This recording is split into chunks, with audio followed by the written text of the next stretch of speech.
أعوذ بالله من الشيطان الرجيم بسم الله الرحمن الرحيم الحمد لله رب العالمين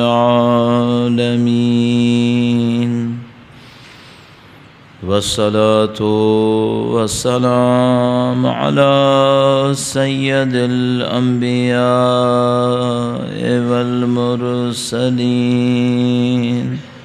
حبيب إله العالمين أبي القاسم محمد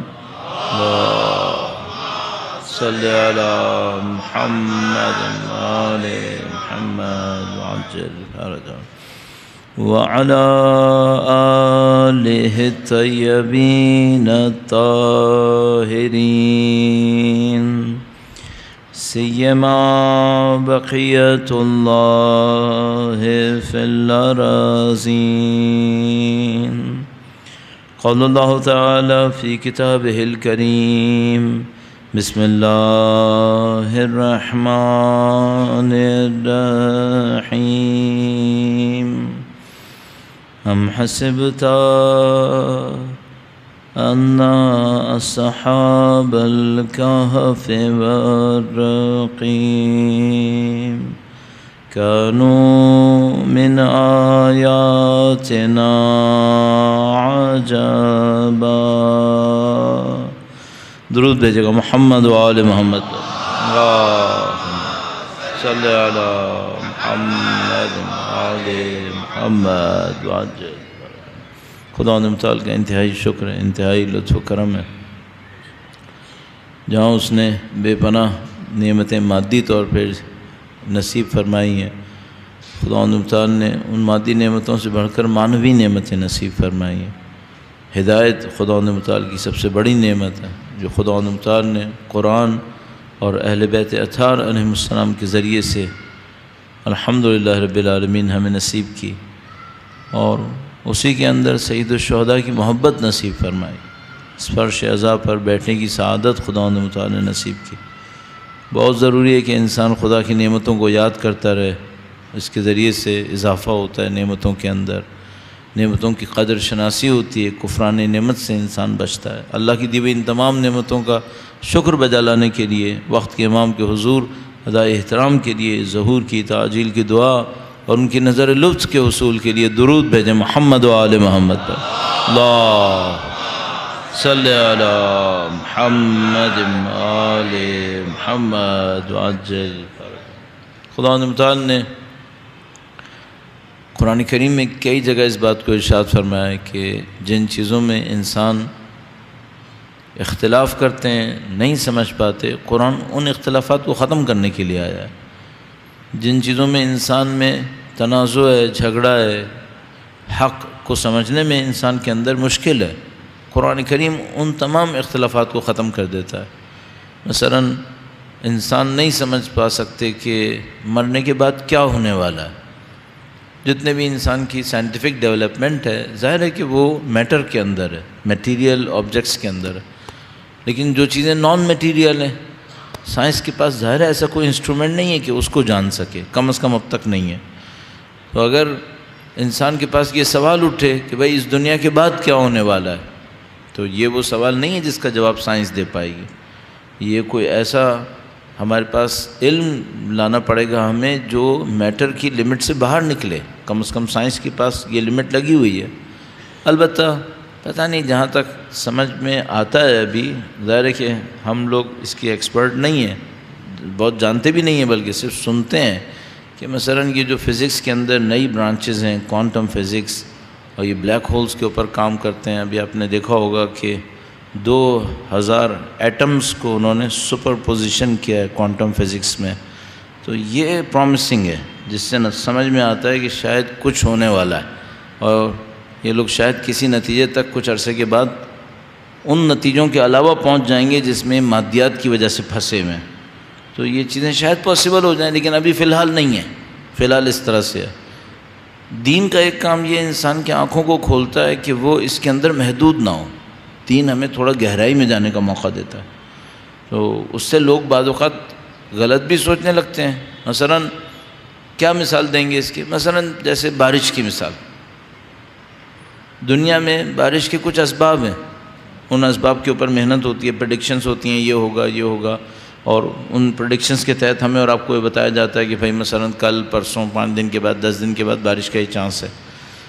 سائنس یہ کر سکتی ہے کہ وہ بارش کے بارے میں مثلاً پریڈکشن کرے، اس میں صحیح بھی ہوگا، کبھی غلط بھی ہوگا، لیکن کسی بھی صورت میں سائنس ہمیں یہ نہیں بتا سکے گی کہ یہ بارش بہرحال ہمارے لیے برکتوں کا سبب بنے گی یا نہیں بنے گی، یہ ہمیں نہیں بتا پائے گی۔ مثلاً ایک اور مثال دیتے ہیں، کہتے ہیں بھائی سائنس یہ تو ہمیں بتا سکتی ہے کہ یہ بچہ مرد ہونے کا چانس زیادہ ہے، لڑکا ہونے کا چانس زیادہ ہے، لڑکی ہونے کا چانس زیادہ ہے، لیکن ظاہر ہے کہ سائنس یہ نہیں بتا پائے گی کہ یہ شقی ہوگا یا سعید ہوگا، یہ سائنس کی بس میں نہیں ہوگا، وہ ان اسباب کو مانیٹر کر ہی نہیں سکتے۔ اسی طریقے سے ہم انسان ہیں، ہم اتنی کیلکولیشنز کے ذریعے سے یہ تو دیکھ پائیں گے کہ مثلاً ہمارے پاس کتنے میٹیریل ایسٹس ہیں، ہم اپنے بچے کے لیے کیا کچھ چھوڑ کے جا رہے ہیں مادی اعتبار سے، لیکن کیا باپ عمل صالح چھوڑ کے جا رہا ہے اتنا کہ جس کی وجہ سے اس کا بچہ خدا کی پناہ میں آ جائے؟ اور یہ قرآن کریم نے لکھا ہوا ہے، کان ابوہما صالحا، حضرت موسیٰ اور خضر کے واقعے میں باپ صالح تھا، تو باپ کے صالح اعمال بچے کی مال کے دفاع کے لیے کافی ہوئے، چونکہ باپ صالح تھا خدا نے اس کے مال کا دفاع کیا۔ یہ ہم لوگ نہیں کر پائیں گے، یہ وہ جگہ جہاں ہمیں دین سے مدد لینی پڑے گی کہ بھئی کس طریقے سے اپنی زندگی گزاریں۔ انشورنس تو چھوڑ سکتے ہیں، پلاٹس اور مکان بھی چھوڑ سکتے ہیں، لیکن یہ دین ہمیں بتائے گا کہ بھئی کتنے عمل صالح چھوڑیں تاکہ اولاد کے مثلاً کام آ سکیں۔ تو یہ کچھ موضوعات ہیں ایسے کہ جو ہمارے سامنے نئے چیپٹرز کھلتے ہیں اور اس کی ہمیں گہرائیوں میں بعض اوقات جانے کا موقع ملتا ہے دین کے ذریعے سے۔ ایک اور مثال اس سلسلے میں عرض کروں گا، درود بھیجے گا محمد و آل محمد پر، صلی علی محمد آل محمد وعجل فرج۔ چونکہ درود بھیجا آپ نے تو اس اعتبار سے بھی ذہن میں مثال آتی تھی، قرآن کریم نے 2 مورد ایسے بیان کیے ہیں کہ اگر یہ 2 مورد ہوں تو خدا متعال قوم کو عذاب نہیں کرے گا، قرآن کریم نے بیان کیا۔ امیر المومنین نے نہج البلاغہ کے خطبے کے اندر اس کو بیان کیا ہے، مولا امیر المومنین کی ذات پہ درود بھیجے گا محمد و آل محمد، صلی علی محمد آل محمد وعجل فرج۔ قرآن کریم نے 2 مورد بیان کیے، کہا کہ جب تک اللہ کے نبی تمہارے درمیان موجود ہیں خدا عذاب نہیں کرے گا، اور دوسرا مورد فرمایا کہ جب تک تم استغفار کر رہے ہو خدا تمہیں عذاب نہیں کرے گا۔ مولا نے خطبے کے اندر فرمایا کہ خدا نے جو تمہیں 2 امان دی تھیں ان میں سے ایک امان جا چکی ہے، اب جو دوسری امان تمہارے پاس رہ گئی ہے یعنی استغفار، اس کے اوپر محنت کرو، اس کے اوپر محنت کرو۔ تو مثلا اس سے کیا رزلٹ نکالیں؟ ایک رزلٹ نکالتے ہیں اور یہ سب بیان کرتے ہیں علماء وغیرہ، وہ کہتے ہیں کہ بھئی آپ کی زندگی میں روزانہ کم از کم 70 مرتبہ استغفار ہونا چاہیے، کم از کم 70 مرتبہ۔ اور کب ہونا چاہیے؟ مثلاً کہتے ہیں کہ فجر سے پہلے ہو تو بہت ہی اچھا ہے کہ فجر کے اذان فجر سے پہلے آپ 70 مرتبہ استغفار کر چکے ہوں، چونکہ وہ وقت بھی مغفرت کا ہے، وہ وقت بھی مقام محمود کا ہے، آیات کریمہ کے مطابق خدا کے نزدیک مشہود ہے، خدا اس وقت کو دیکھ رہا ہوتا ہے۔ تو اگر کوئی فجر سے پہلے 70 دفعہ کر لے بہت ہی اچھا ہے، نہیں کر سکا دن میں کوئی ٹائم رکھ لے جس میں 70 مرتبہ استغفار کر لے۔ تو اللہ کے نبی کے وجود کے ظاہری وجود کے بھی دنیا سے جانے کے بعد 70 مرتبہ استغفار کا دروازہ خدا متعال نے کھلا رکھا ہے۔ اچھا، یہ دنیا احساس کر پائے گی کہ اس کا اثر کیا ہوگا؟ ظاہر ہے کہ نہیں، وہ کسی کیلکولیشن میں نہیں آ پائے گا، کسی مٹیریل کیلکولیشن میں نہیں آ پائے گا، لیکن اللہ کے نبی نے فرمایا ہے، امیر المومنین نے فرمایا، قرآن کریم فرماتا ہے کہ نہیں تمہارا اس کے اوپر اثر ہوگا۔ اسی طرح ایک بہت عجیب آیہ کریمہ خدا متعال نے ارشاد فرمائی، خدا متعال نے فرمایا یا ایھا الذین آمنوا اتقوا اللہ، اے وہ لوگ جو ایمان لائے اللہ کا تقوی اختیار کرو، وقولوا قولا سدیدا، مضبوط بات کرو، بات ہلکی مت کرو۔ اس کو عرض کریں گے کہ کیا ہو سکتا ہے اس کا مطلب. قولوا قولا سدیدا، بات ایسی کرو جو مضبوط بات ہو. مثال کے طور پر کیسے ہوگا؟ جیسے ہم بہت زیادہ اس کے اوپر مثال دینے کی کوشش کرتے ہیں کہ بھئی آپ نے اس جگہ تک نہیں پہنچے ہیں، مت کہ میں وہاں پہنچ گیا، ابھی کچھ میٹرز باقی ہیں، آپ کی بات میں وزن نہیں رہے گا. جیسے کوئی پوچھے کتنے بجے مجلس شروع ہوئی، نہیں بولو مثلا 9:45 9:10 مثلا، کیوں؟ شاید 2-4 منٹ اوپر نیچے ہوا ہو. قولوا قولا سدیدا، مضبوط بات کرو. تو مثال کے طور پر حق اور باطل کو معین کرنا ہے، یہ آدمی اچھا ہے یا برا، کھٹ سے کہہ دے نعوذ باللہ تعالیٰ برا ہے. کیوں؟ کہاں سے دلیل آئی ہے؟ دلیل یہ تھی کہ مجھے اچھا نہیں لگا تھا. تو میں حق اور باطل پہ کیا معیار ہوں؟ میں کہاں سے طے کر رہا ہوں کہ یہ اچھا ہے یا برا ہے؟ تو تھوڑا احتیاط کرے آدمی. قولوا قولا سدیدا، مضبوط بات کرو. ایک جملے کے اندر بات وہ کرو جس کو قیامت کے دن خدا تم سے پوچھے جواب دے سکو، کیوں کہا تھا تم نے. اور امیر المومنین کا فرمان اس پہ ابھی عرض کریں گے. اگر کوئی یہ کرے تو کیا ہوگا؟ اچھا، قرآن کریم کیا جو طریقہ کار ہے وہ یہ کہ خدا تعالیٰ ایک آیت کریمہ کے اندر ایک حصہ ارشاد فرماتا ہے، دوسرا حصہ اس کا رزلٹ ہوتا ہے. جو فرمایا مثلا بہت ہی مثال عرض کرتا ہوں کہ اذا لقیتم فئۃ فاثبتوا واذکروا اللہ، جب تم کسی گروہ کے سامنے آؤ تو ثابت قدم ہو جاؤ اور اللہ کا ذکر کثرت سے کرو، لعلکم تفلحون، شاید تم کامیاب ہو جاؤ. تو 2 ریزن پتہ چل گئے، فاثبتوا واذکروا، اور رزلٹ کیا ہوگا؟ شاید تم کامیاب ہو جاؤ. اس آیت کریمہ کے اندر یا ایھا الذین آمنوا اتقوا اللہ، اے وہ لوگ جو ایمان لائے، نمبر 1 اللہ کا تقوی اختیار کرو، نمبر 2 قولوا قولا سدیدا، بات مضبوط کرو. 2 رزلٹ نکلیں گے، یصلح لکم اعمالکم، تمہارے اعمال کی خدا اصلاح کر دے گا، تمہارے اعمال کی خدا اصلاح کر دے گا. عزیزان محترم، یہ شاید ابھی آپ کو مجھے احساس نہ ہوا ہو کہ اعمال کی اصلاح کا مطلب کیا ہے. ایک مثال عرض کرتا ہوں، درود بھیجے گا محمد و آل محمد. صلی علی محمد آل محمد وعجل فرج. مشہور و معروف مثال ہے، مولانا صادق حسن صاحب کے زمانے سے چل رہی ہے. مولانا صادق حسن نے بہت کام کیا ہے واقعاً. جو ارلی 80s میں جب بہت کم کوئی یہاں پہ کام کرتا تھا، اس زمانے سے وہ کام کر رہے تھے. تو اس زمانے کی مثال ذہن میں آتی ہے. تو انہوں نے فرمایا کہ کوئی مرجع تقلید تھے اور ان سے کسی نے آ کر پوچھا کہ کوئی عورت پریگننٹ تھی، وہ مر گئی ہے، تو اب کیا کریں اس کو؟ آیا اس کی ڈیڈ باڈی کو چیر کر اس بچے کو نکالیں یا اس کو دفنا دیں؟ تو انہوں نے اجتہاد کیا اور انہوں نے کہا کہ نہیں، مجھے اس میں وجہ نظر نہیں آ رہی، اس کو دفنا دو. وہ گھر واپس آئے تو کوئی اور بندہ آیا اور اس نے کہا کہ آغا صاحب، وہ جو آپ نے کہا تھا کہ اس کو مت دفناؤ اور بچے کو نکال لو، وہ بالکل صحیح تھا، بچہ زندہ تھا. تو انہوں نے کہا یہ میں نے کب کہا؟ کہ نہیں، آپ کا بندہ آیا تھا، اس نے کہا تھا کہ آغا صاحب کہہ رہے ہیں کہ چیر لو اور بچے کو نکال لو، بچہ زندہ ہے. تو کہنے کہ آپ نے بالکل صحیح کہا تھا. تو انہوں نے کہا کہ اچھا، اس کا مطلب ہے مجھ سے غلطی ہو گئی اور یہ مولا نے میری نصرت کر دی کہ بچے کو بچا لیا. انہوں نے دروازہ بند کیا. انہوں نے کہا بھائی ایسا ہے، کل سے فتوے کا دروازہ بند ہے، میں فتویٰ نہیں دے رہا. آج میرے فتوے کی وجہ سے ایک بچہ مر سکتا تھا، وہ تو شکر ہے کہ امام نے لطف کر دیا اور اس بچے کو بچا دیا، یہ رسک میں نہیں لوں گا. اور اس کے بعد انہوں نے دروازہ بند کر دیا. اب لوگوں نے بہت کہا کہ بھائی امام تو آپ کی نصرت کر رہے ہیں، بچے کو بچایا ہے، اس کا مطلب امام نصرت کر رہے ہیں، آپ ہمت کریں. تو انہوں نے کہا نہیں، میں دوبارہ رسک نہیں لوں گا. یہاں تک کہ خود امام تشریف لائے خواب میں اور کہا کہ تم فتویٰ دو، تمہاری غلطیوں کو ہم سنبھالیں گے، ہم سنبھالیں گے ان کو. اس کو کہتے ہیں اصلاح عمل. یصلح لکم اعمالکم، خدا تمہارے کاموں کی اصلاح کرے گا. کیا مطلب؟ غلطی بھی کرو گے نا، خدا سنبھالے گا. غلطی بھی کرے تو خدا سنبھال لے گا. وَيَغْفِرْ لَكُمْ ذُنُوبَكُمْ، اور جو تمہارے گناہ پچھلے گزر چکے ہیں ان کی خدا استغفار کر دے گا، انہیں خدا بخش دے گا.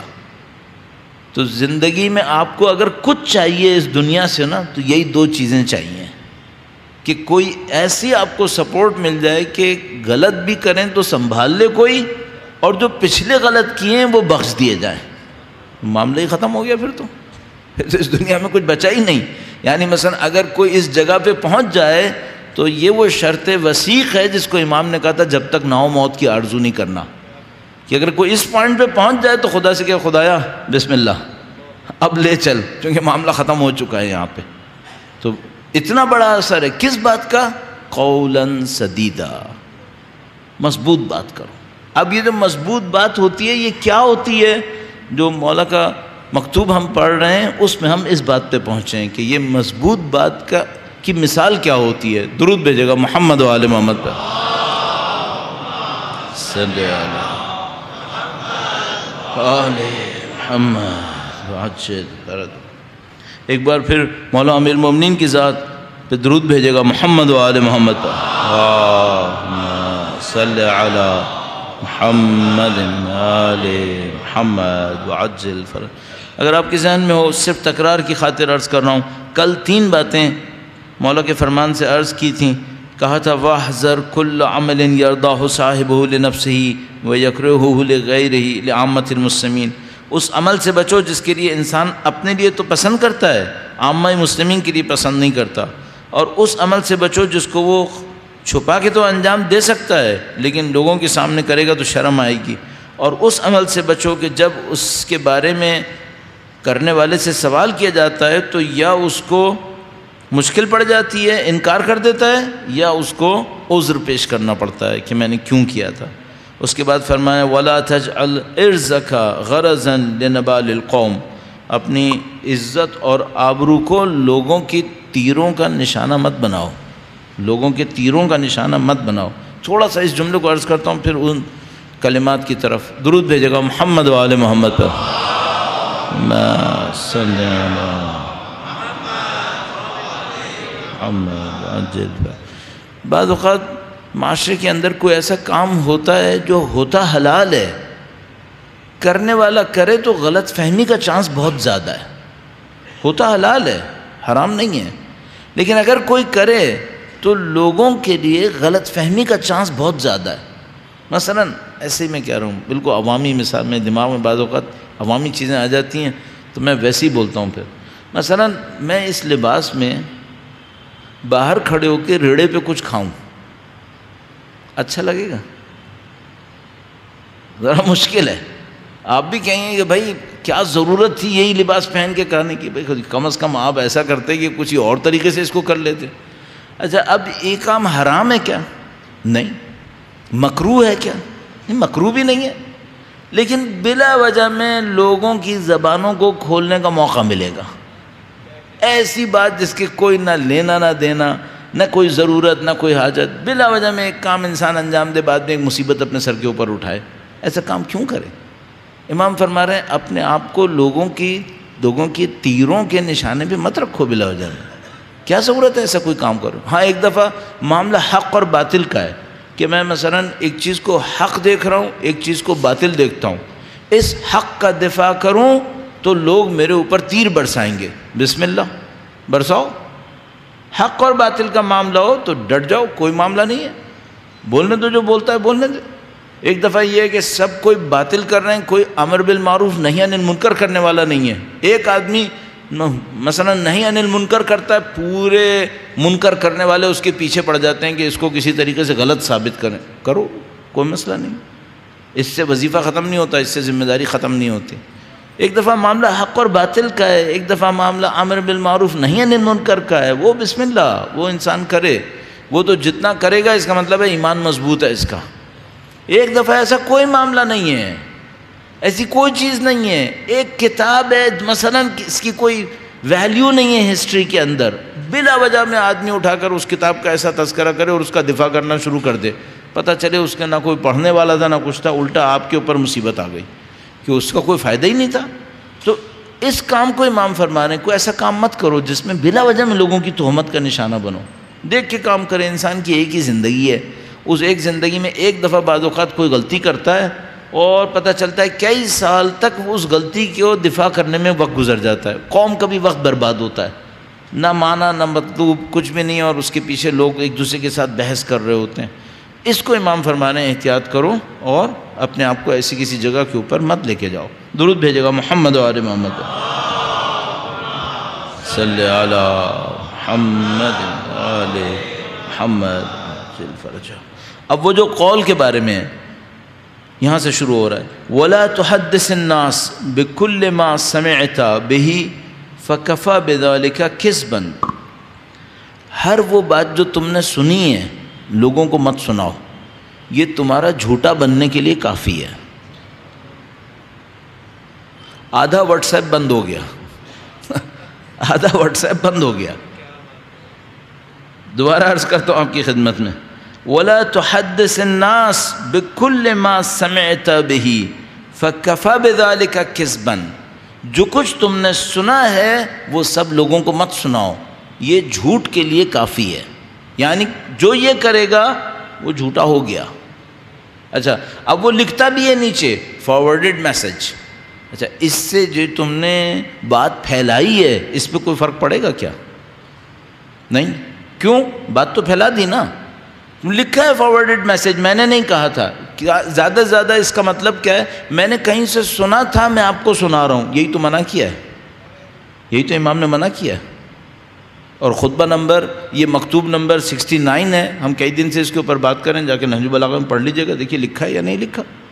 تو امام نے فرمایا کہ وَلَا تُحَدِّثِ النَّاسِ، تحدیث کا مطلب ہوتا ہے باتیں کرنا، ایک دفعہ ہوتا ہے خطاب کرنا، جیسے مثلا فرض کریں یہ مجلس پڑھی جا رہی ہے تو کوئی کہہ سکتا ہے یہ خطاب ہے، اس کو نہیں، امام اس کے نیچے لا کر بات کر رہے ہیں، بات میں بھی مت کرو، بات میں بھی مت کرو۔ تو حدث کا مطلب ہوتا ہے عوامی باتیں کرنا، جیسے لوگ دوست احباب بیچ میں بیٹھ جاتے ہیں کہیں پر کسی جگہ کے اوپر، ایک دوسرے کے ساتھ باتیں کر رہے ہوتے ہیں، اس کو تحدیث کہتے ہیں، باتیں کرنا۔ تو امام فرما رہے ہیں جو تم نے سنا بغیر تصدیق کے، بغیر یقین کے لوگوں کو سنانا شروع کر دیا، تم نے سنا ایک بات کوئی کہہ رہا تھا، اچھا اب کیا آپ نے تصدیق کی اس بات کی؟ نہیں، آپ کو یقین ہے کہ یہ صحیح ہے؟ نہیں ہے، وہ کہہ رہے جیسے میں نے سنا ویسے ہی آگے بڑھا دیا، اسی کو منع کر رہے ہیں، اسی کو منع کر رہے ہیں، مت کرو، یہ واضح اثر ہی ہے۔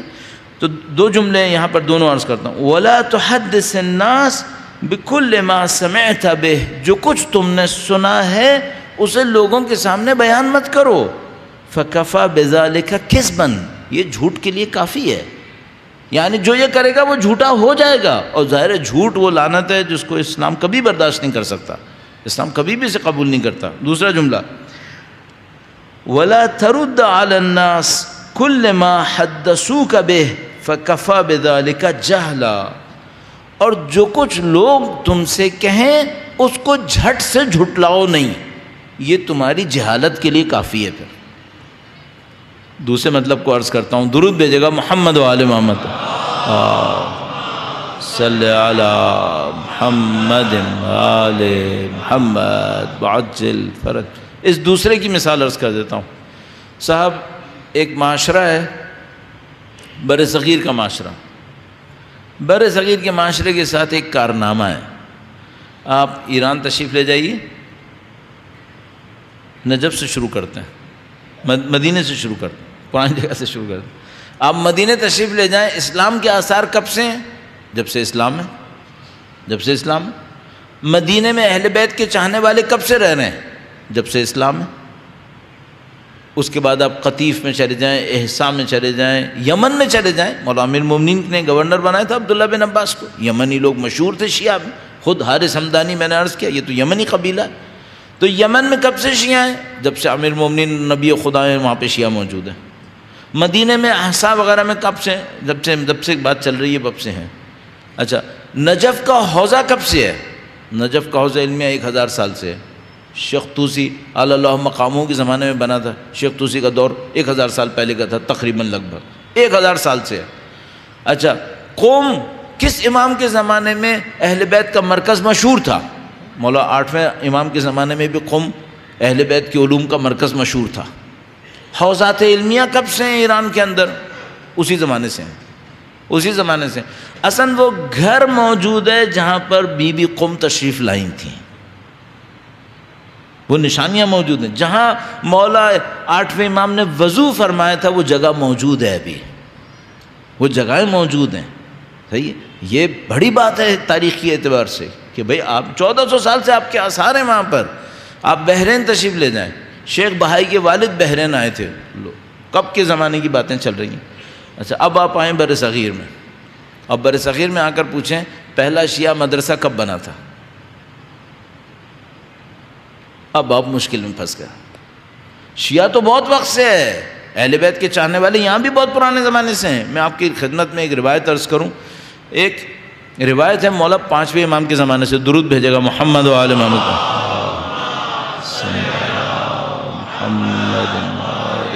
محمد وعجل فرج. بکیر بن حامان نام کر کے ایک اہل بیت کے شیعہ یہاں پر ہوتے تھے، اہل بیت کے چاہنے والے. سندھ میں، سندھ اس زمانے میں پورے ہندوستان کو سندھ کہتے تھے، تو ہم سندھ کے لفظ سے اسپیسیفکلی نہیں سمجھ پائیں گے کہ سندھ کا مطلب کون سا ہندوستان کا علاقہ ہے. مثلا اب ظاہر پاکستان ہندوستان بھی ایک ہی تھا. سمجھ لیجئے کہ پورا بر صغیر، اس وقت بر صغیر میں 7 ملک ہیں. مثلا یہ جتنے بھی ہمارے پاس ملک ہیں، پاکستان، انڈیا، سری لنکا، نیپال، بھوٹان، بنگلہ دیش، یہ سب اسی کا حصہ ہیں، مالدیو ایون. تو یہ سب بر صغیر تھا. اب وہ سندھ میں کہاں رہتے تھے یہ مجھے نہیں معلوم کہاں پہ رہتے تھے. بکیر بن حامان نام کر کے شخص مولا پانچویں امام کے زمانے میں، تعجب کی بات ہے یہ تو ہم ابھی بھی نہیں کرتے، اس زمانے میں امام کو اپنا خمس بھجواتے تھے.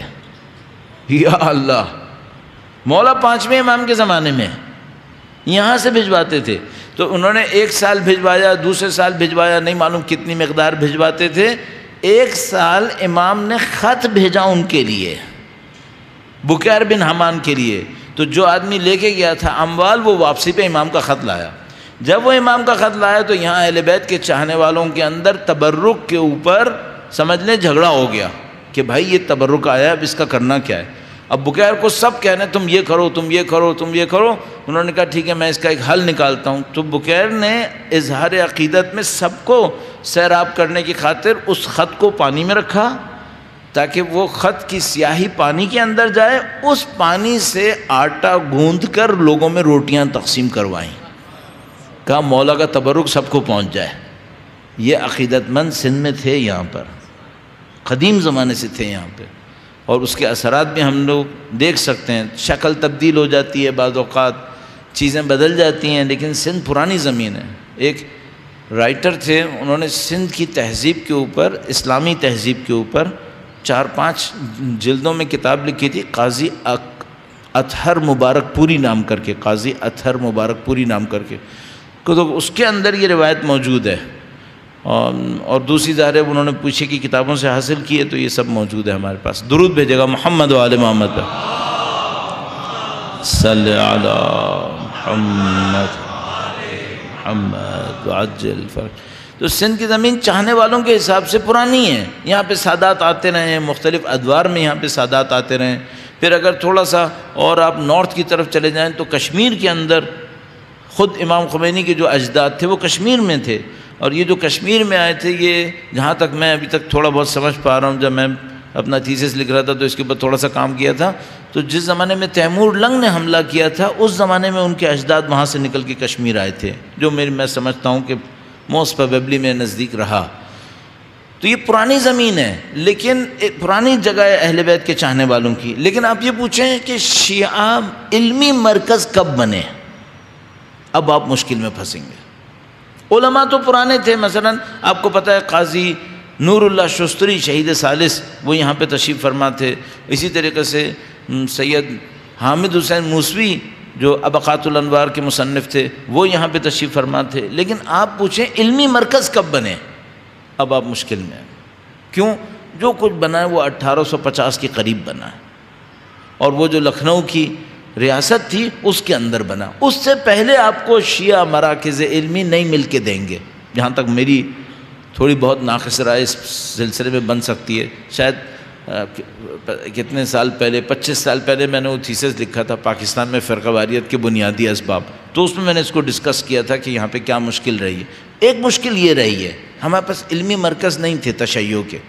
اچھا، وہ جو لکھنؤ میں بنا وہ بہت اعلیٰ پائے کا تھا، اور اس میں ظاہر ہے کہ علامہ نقن صاحب کے جو اجداد تھے انہوں نے اس کو تاسیس کیا تھا، اور بہت اعلیٰ پائے کا تھا. یعنی آپ تصور فرمائیں، جو اب ہم لوگ، میں اور آپ سوچ نہیں سکتے کہ مرجع تقلید یہیں پہ ہوا کرتے تھے، اور کربلا سے، نجف سے مراجع تقلید یہاں کے علماء سے گفتگو اور مباحثے کے لیے تشریف لائے ہیں. ایسا بھی ہوا ہے. لیکن پھر جناب علی، اب یہ کس کی سازش تھی، کیا تھا؟ وہ جو 1930 کے قریب شیعہ سنی فسادات لکھنؤ کے اندر ہوئے، وہ سارا حوزہ علمیہ کولیپس کر گیا۔ اب میرے ذہن میں صرف یہ بات آتی ہے کہ کیا یہ اتفاق تھا کہ سعودی عرب بنا 1928-1930 میں حجاز میں، اور وہ انگریزوں نے بنایا تھا، اور یہاں جو شیعہ مرکز تھا وہ بھی اسی زمانے کے اندر فرقہ واریت کی نظر ہو گیا؟ کیا یہ دونوں اتفاق تھے؟ تو مجھے لگتا ہے یہ اتفاق نہیں تھا۔ انہوں نے ہمارے علمی مرکز کو روک کر ان کو کام کرنے کا موقع دیا۔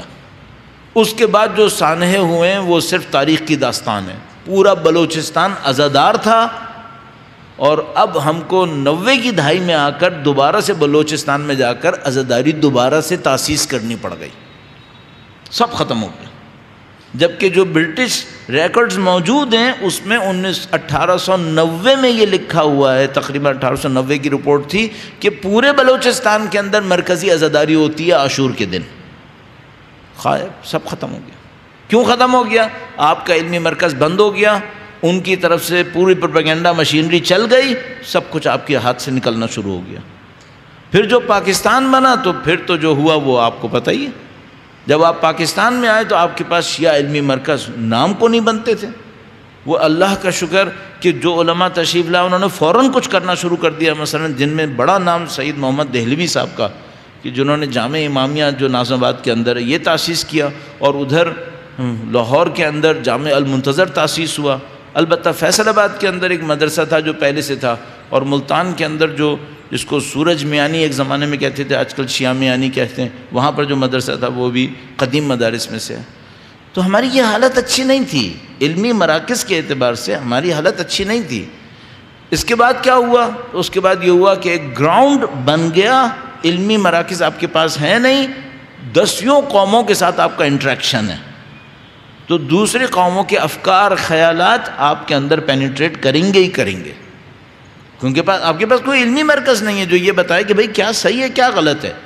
اس سلسلے میں مثلا ایک کتاب لکھی گئی تھی، میرے خیال میں ڈاکٹر عزیز احمد کی تھی، کہ برصغیر کے انوائرمنٹ میں اسلام کے ساتھ کیا ہوا، تو انہوں نے بتایا کہ کس طرح دوسری کلچرز نے اسلام کے ساتھ انٹریکٹ کیا، کس طرح اسلام نے دوسری کلچرز کے ساتھ انٹریکٹ کیا۔ تو ہمارے گویا دروازے کھلے ہوئے تھے، ہر آدمی اپنا ان پٹ دے سکتا تھا۔ اچھا، اس کی وجہ بھی معلوم تھی، مثلا ایک آدمی ہندو سے شیعہ ہوا ہے، کچھ نہ کچھ تو لائے گا وہ اپنی طرف سے، جس کو ہم لوگ بیگیج کہتے ہیں، وہ اپنا بیگیج لے کر آیا ہے۔ اب کوئی یہاں پہ علمی تحریک نہیں ہے جو یہ بتائے کہ بھئی یہ کرو یہ نہیں کرو، تو وہ سب چیزیں آنا شروع ہو گئیں، وہ سب آتا رہا۔ اب جب ایک دوبارہ موقع آیا الحمدللہ انقلاب اسلامی کے بعد، جب شیعہ مدارس کا پاکستانی عوام کے ساتھ انٹریکشن صحیح معنی میں شروع ہوا، کہ بھئی وہاں کے مراکز میں لوگوں نے جانا شروع کیا، واپس آنا شروع کیا۔ اس سے پہلے تو خال کوئی گیا نہیں گیا، پھر جو چین بننا شروع ہوئی، اب جو لوگوں کو آ کے بتایا کہ بھئی یہ تو کام ایسے ہونا چاہیے تھا، تو پہلا کام پبلک نے کیا کہنا ہے؟ یہ غلط ہے، یہ جو آپ کہہ رہے ہو یہ غلط ہے۔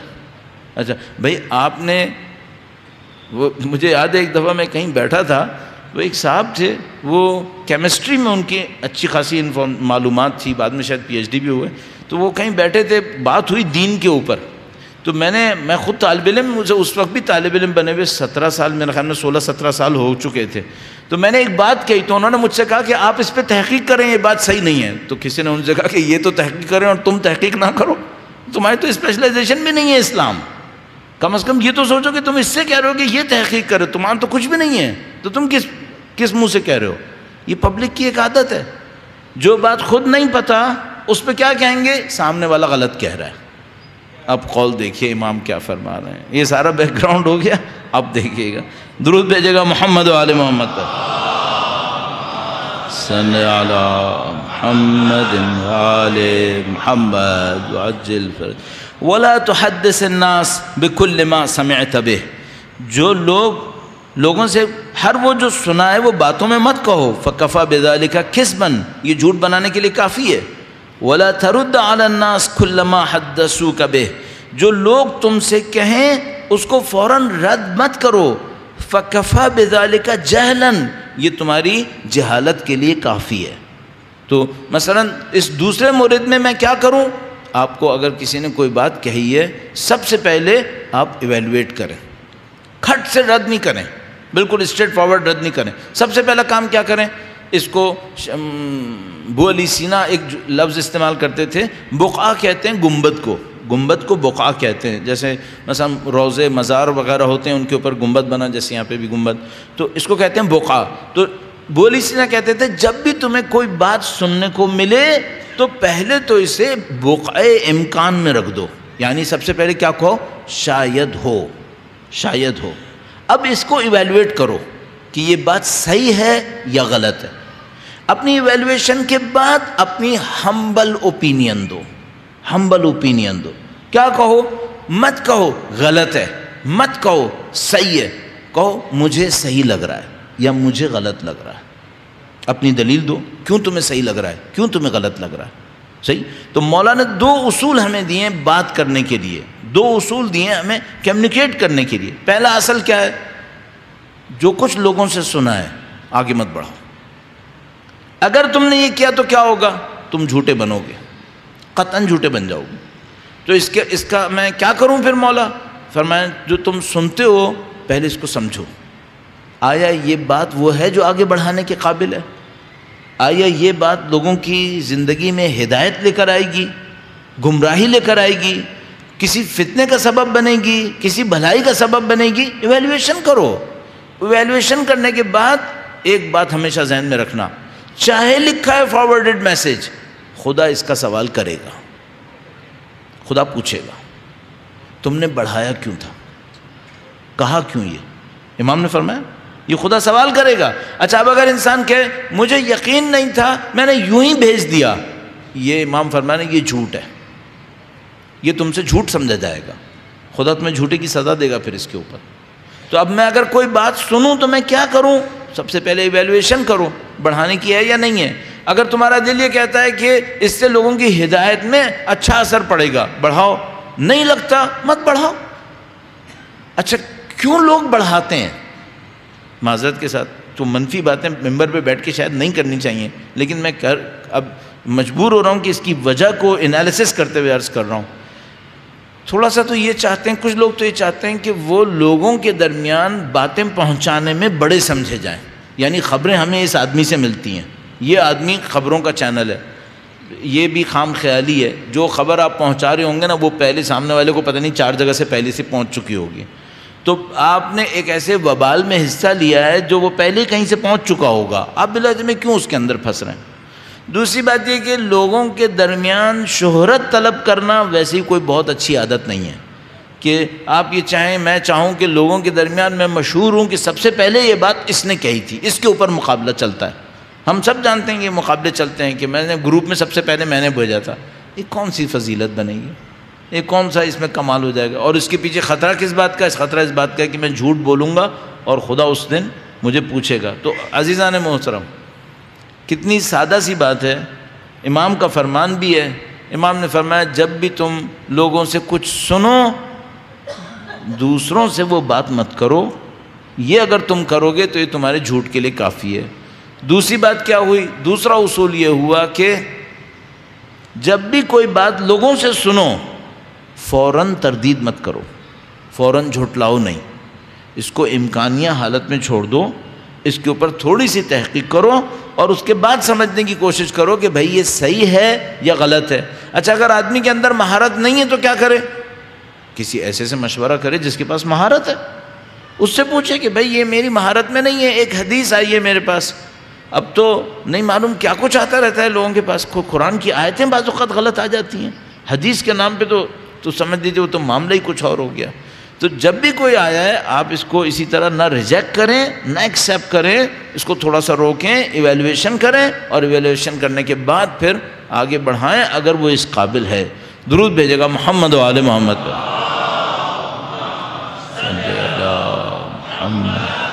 آل محمد وعجل فرج۔ اچھا یہ بات کون مانے گا؟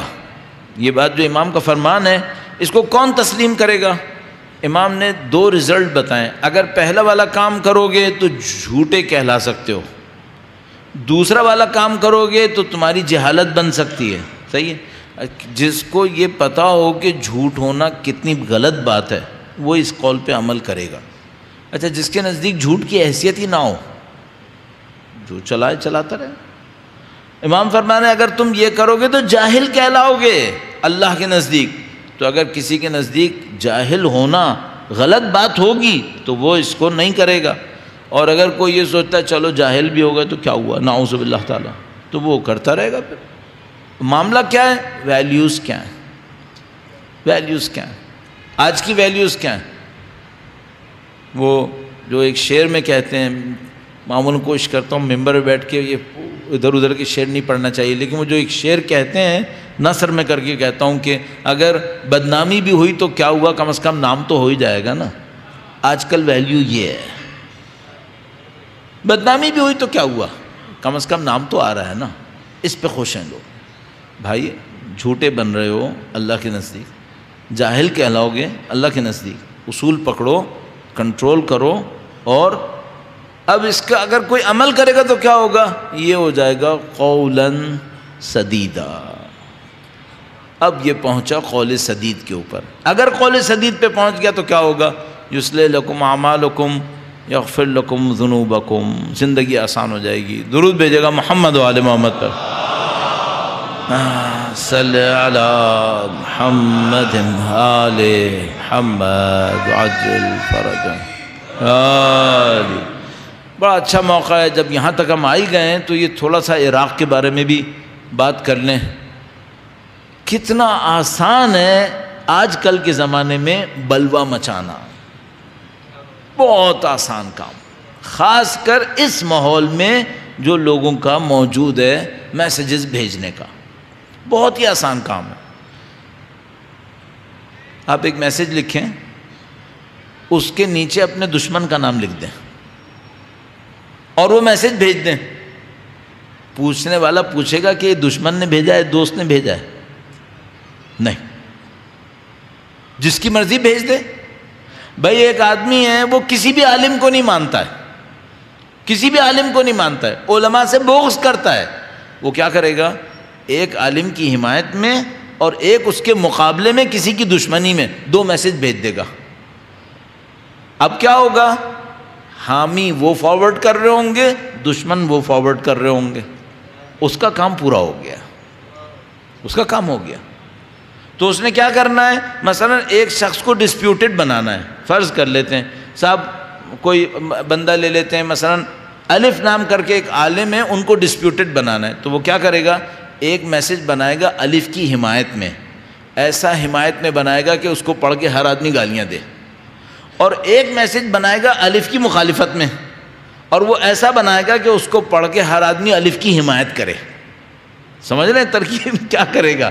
حمایت والا اتنا گندا بنائے گا کہ حامی پڑھ کے مخالفت کرنے لگے، اور مخالفت والا اتنا گندا بنائے گا کہ اس کو پڑھ کے انسان حمایت کرنے لگے، گھمانے کے لیے دماغ کو. اس کے بعد یہ میسیج وہ بازار میں بھیج دے گا. اب وہاں تو اس کے چاہنے والے بیٹھے میں، جنہوں نے نہ آؤ دیکھنا ہے نہ تاؤ دیکھنا ہے، انہوں نے فارورڈڈ ختم کرنا ہے معاملے کو. اچھا اب جناب علی میسیج چل رہا ہے، ایک میں حمایت اتنے گندے بھونڈے طریقے سے کی گئی ہے کہ مخالفت آنی ہے، اور ایک میں مخالفت اتنے بھونڈے طریقے سے کی گئی ہے کہ حمایت آنی ہے. اب بازار مشغول ہے، کئی دن تک بازار چلے گا اس کا. تو 5-10 دن اس نے برباد کر لیے سکون سے. پھر دوسرے عالم کی باری آئے گی، کچھ دن بعد تیسرے کی باری آئے گی. اچھا ابھی یہ جھنجال چل رہا ہوگا کہ اب کسی ذاکر کی باری آئے گی، پھر کسی مصنف کی باری آئے گی، پھر کسی ادارے کی باری آئے گی. قوم فارغ نہ بیٹھے، اپنا کام کرتی رہے. اس سب کو روکنے کا آسان راستہ کیا ہے؟ بھائی مولا امیر المومنین کا ایک فرمان پڑھ لو، اس کے اوپر عمل کر لو، زندگی آسان ہو جائے گی، کام ہی ختم ہو گیا. ذرا سا احتیاط کر لو کہ بھائی جو کچھ سن رہے ہو وہ فارورڈ نہیں کرو. اب عراق کو دیکھیے، ہمیں نہیں معلوم وہاں کیا ہوا ہے. اتنا معلوم ہے جو ابھی تک سمجھ میں آتا ہے، پورے ملک میں بلوہ کرنے والے 2500 سے زیادہ نہیں تھے، اور لوگوں کے سامنے تاثر کیسا آیا، جیسے پورا ملک جل گیا. اچھا یہ تاثر لانا مشکل ہے. آپ کو اپنا وقت یاد دلا دوں کراچی کا. 2 کروڑ کی آبادی چند 100 مشکل سے لوگوں کے ہاتھوں جب چاہتے تھے کھلتی تھی، جب چاہتے تھے بند ہوتی تھی. جب مرضی آئیں گے کر لیں گے. تو یہ ہمارا کام تھا, یہ ہم اپنی آنکھوں سے دیکھتے تھے. میں 96 میں کراچی آیا تھا اور اس کے بعد جب تک ہوتا رہا یہ میں اور آپ دیکھتے رہے. اور کتنے لوگ واقعاً انوالو تھے ان 2 کروڑ میں سے؟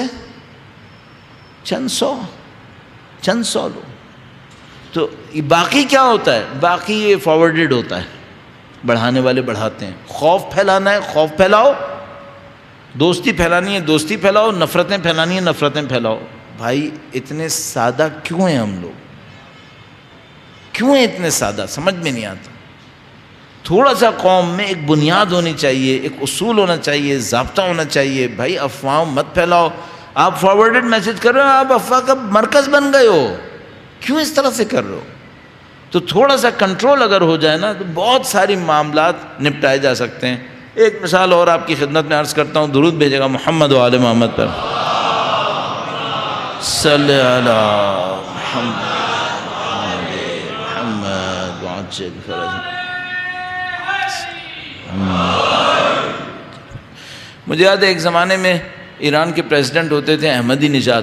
تو وہ احمدی نژاد کہیں سعودی عرب گئے. اس زمانے میں اچانک ایک خبر آ گئی کہ وہ جنت البقیع کی تعمیرات کا افتتاح کرنے والے ہیں. اچھا اب جناب ایکسائٹمنٹ کا ٹائم, لوگ کریزی ہوئے جا رہے ہیں, یہ ہونے والا ہے وہ ہونے والا ہے. اس وقت احمدی نژاد صاحب احرام باندھے ہوئے مکہ میں تھے اور خبر کیا پھیل رہی ہے کہ یہ مدینے میں افتتاح کرنے والے ہیں. اب کوئی پوچھنے والے نہیں کہ بھائی جو حج کرنے گیا وہ احرام کھول کے باہر کیسے آئے گا؟ اب اس میں آ ہی نہیں سکتا, وہ حج کرنے گیا ہوا ہے وہاں پر. یہ کوئی نہیں, سوچنے کا ٹائم نہیں ہے کسی کے پاس. افواہ پھیلانی ہے, افواہ پھیلا لیں گے. اچھا اس کے بعد کیا ہوتا ہے؟ اس کے بعد ایک ناامیدی ہوتی ہے کہ ہم سمجھ رہے تھے یہ ہونے والا ہے, یہ بھی نہیں ہوا. اب ناامیدی بٹھا لی دماغ کے اندر. بہت آسان کام ہے. اب انہوں نے جو بلوا کیا عراق کے اندر, اس کو ہم لوگ کہتے ہیں سوشل انجینئرنگ. آپ سوسائٹی کی انجینئرنگ کر لیں. کتنی انویسٹمنٹ کرنی ہوتی ہے؟ بہت زیادہ انویسٹمنٹ نہیں چاہیے ہوتی. کچھ پلیئرز ہوتے ہیں جو میدان میں اتارنے ہوتے ہیں, باقی کام پبلک خود کر لیتی ہے. مینٹیلٹی پتہ ہونی چاہیے, نفسیات پتہ ہونے چاہیے, کس کو آگ لگانا ہے, کس کو کیا کرنا ہے, کیوں کرنا ہے. اتنی دفعہ یہ گیم ہو چکے ہیں دنیا کے اندر. تھوڑا سا اصولوں کو اہل بیت سے سیکھ لیں, زندگی آسان ہو جائے گی. یہ جو آپ کی خدمت میں مکتوب عرض کر رہا ہوں, اس کو تھوڑا سا جا کے پڑھ لیجئے گا, اس کو دیکھ لیجئے گا, اس کے اوپر عمل کرنے کی کوشش کیجئے گا. انشاءاللہ کافی زندگی بہتر ہو سکتی ہے ہماری. درود بھیجے گا محمد و آل محمد پر. محمد آل محمد وعجل فرج. ایک بات اس سلسلے کی, یہ تو بات تو طولانی ہے, تو اس کے اثرات بہت زیادہ ہیں, لیکن صرف ایک جگہ کے اوپر لا کے عرض کروں گا اس کو. یہ جو بات امام نے فرمائی کہ کسی بھی چیز کو رد مت کرو, ریجیکٹ مت کرو, اس کام کے لیے بھی ایک صلاحیت چاہیے. اس کام کے لیے ایک صلاحیت چاہیے کہ آپ ایویلویشن کیسے کریں بات کی, ایک مہارت چاہیے. بہرحال تو مشورے کے طور پہ کہوں گا, کوئی نہ کوئی آپ کی زندگی میں ایسا ہونا چاہیے جس سے آپ کہیں مشورہ کر سکیں کہ بھائی میں ایک بات سن رہا ہوں, یا کوئی گروپ ایسا ہونا چاہیے, علماء, دوسرے لوگ جو متخصص ہوں, اسپیشلسٹ ہوں اس کام کے, تھوڑا بہت یہ بتا سکیں بھائی یہ بات صحیح ہے یا یہ بات صحیح نہیں ہے. دوسرا کام انسان یہ کر سکتا ہے, آج کل دنیا انٹرنیٹ کی ہے, روایات, آیات, یہ سب کی سب اویلیبل ہیں. کچھ نہیں کر سکتے, خود تھوڑا سا جا کے دیکھ لیں, یہ سب کچھ موجود ہے انٹرنیٹ وغیرہ کے اوپر. تو تھوڑا سا خود تحقیق کر لیں, دیکھ لیں, تاکہ آپ بلا وجہ میں کسی ایک مشکل کے اندر مبتلا نہ ہو جائیں. بعض اوقات بعض چیزیں ہیں دین کے اندر جو ہم نے نہیں سنی ہیں, لیکن بہرحال دین کا حصہ ہیں. تو ایسا نہ ہو کہ ہم دین کی کسی بات کو ریجیکٹ کر رہے ہوں, بڑی طاقت سے ریجیکٹ کر رہے ہوں, اور بعد میں ہمیں پتہ چلے کہ نہیں بھائی یہ دین کا حصہ تھا اور ہم نے بلا وجہ میں اپنی جہالت کی وجہ سے اس کو ریجیکٹ کیا ہے. اس معاملے کے اندر ایک مشکلوں میں سے ایک مشکل وہ واقعات ہیں جو کربلا کے زمانے میں پیش آئیں, کربلا کے حالات میں پیش آئیں. کیوں؟ بہت کم لوگ ایسے ہوں گے جنہوں نے کچھ کتابوں کو پڑھ لیا ہوگا, بہت کم لوگ ہوں گے کہ جنہوں نے واقعاً کچھ کتابوں کو پڑھ لیا ہوگا. مثلا اگر آپ اور میں کچھ کرنا چاہیں تو کیا کر سکتے ہیں؟ چھوٹے چھوٹے اسٹیپس لیے جا سکتے ہیں. ہمارے پاس کچھ کتابیں ہیں جو بہت آسان ہیں اس اعتبار سے. مثلا اگر مجھ سے کوئی کہے تو میں 2-3 کتابیں اگر کہوں تو میں پہلے نام لیتا ہوں نفس المحموم کا. نفس المحموم شیخ عباس قمی کی کتاب ہے. اسی نام سے ہے، عربی میں بھی یہی تھی، اردو میں بھی اس کا نام یہی رکھا ہے۔ مفتی میرے خیال میں علامہ صفدر حسین نجفی صاحب نے اس کا ترجمہ کیا تھا۔ یہ بازار میں ملتی ہے، نفیس کتاب ہے، اچھی کتاب ہے۔ اسی طرح سادہ زبان میں لکھی ہوئی کتابوں میں جس میں اتنی سندیت نہیں ہے جتنی نفس المحموم کی ہے، لیکن بہرحال اچھی ہے، صحیفہ کربلا نام کر کے۔ کچھ نہیں ہوا تو ایک کتاب پڑھیں، تھوڑا سا ان کتابوں کو دیکھیں تو آپ کے ذہن میں ایک ریویو ہو جائے کہ واقعات ہیں کیا۔ پڑھنا بہت ضروری ہے، پڑھنا انتہائی ضروری ہے۔ یہ جو ہم اور آپ دین کے معاملے میں صرف سنے کے اوپر چل رہے ہیں، یہ میرے خیال میں اچھا کام نہیں ہے۔ تو تھوڑا سا مطالعہ ہونا چاہیے۔ نفس المحموم کو دیکھیں، صحیفہ کربلا میں نے آپ کی خدمت میں عرض کیا، اور ایک کتاب جس میں سید الشہداء کے کلمات موجود ہیں، جو انہوں نے ارشاد فرمائے وہ موجود ہیں، سخنان امام حسین کے نام سے، وہ کتاب نفیس کتاب ہے۔ شہید سعید حیدر زیدی صاحب نے پرنٹ کی تھی، ان کے ادارے نے، نفیس کتاب تھی وہ اس کتاب کو دیکھیں، اس میں سید الشہداء کے اقوال موجود ہیں، اور وہ اتنا کچھ ہے اس کے اندر میٹیریل کے حساب سے کہ ہمیں اور آپ کو ایک بصیرت دیتا ہے سید الشہداء کے معاملے میں۔ ایک بار پھر سید الشہداء کی ذات پہ درود بھیجے گا، محمد و آل محمد، صلی علی محمد آل محمد وعجل فرجہ یا علی۔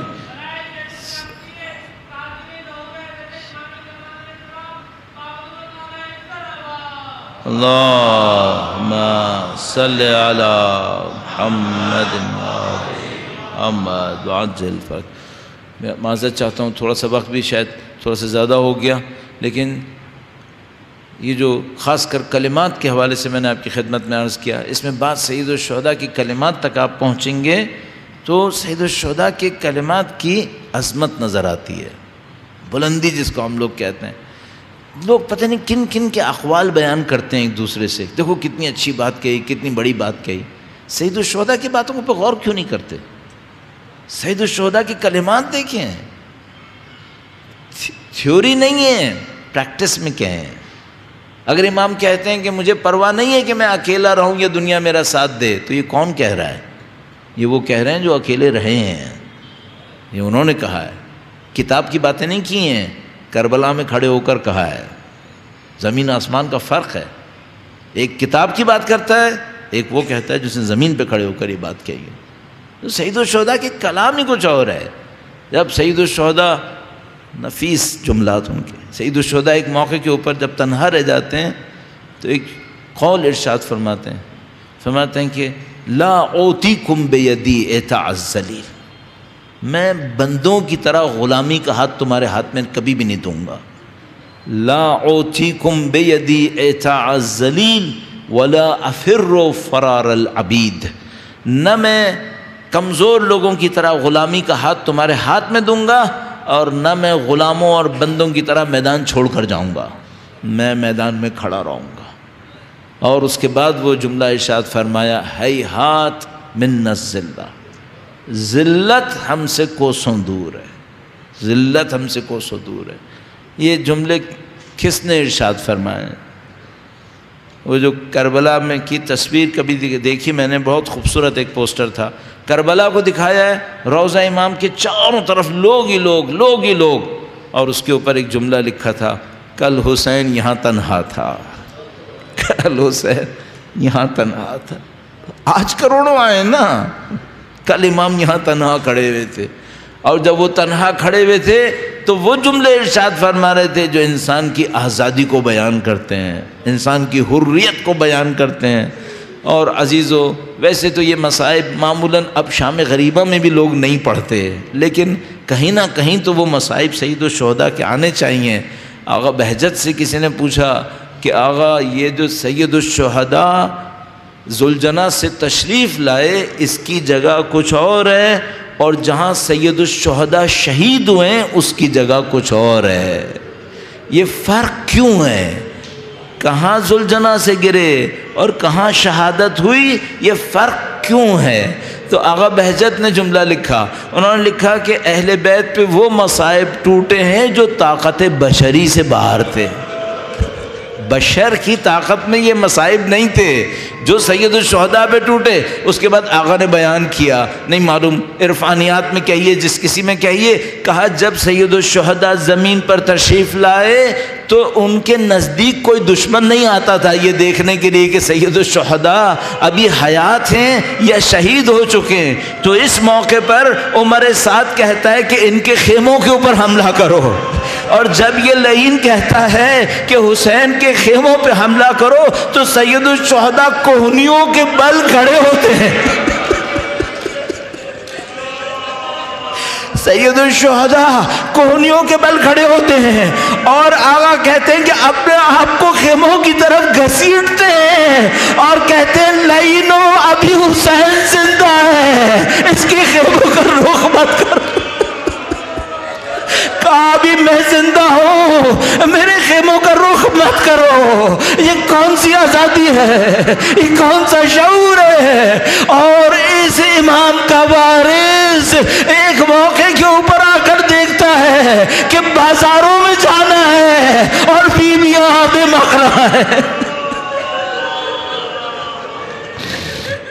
ألا لعنة الله على القوم الظالمين وسيعلم الذين ظلموا أيام منقلب ينقلبون۔ ماتم حسین۔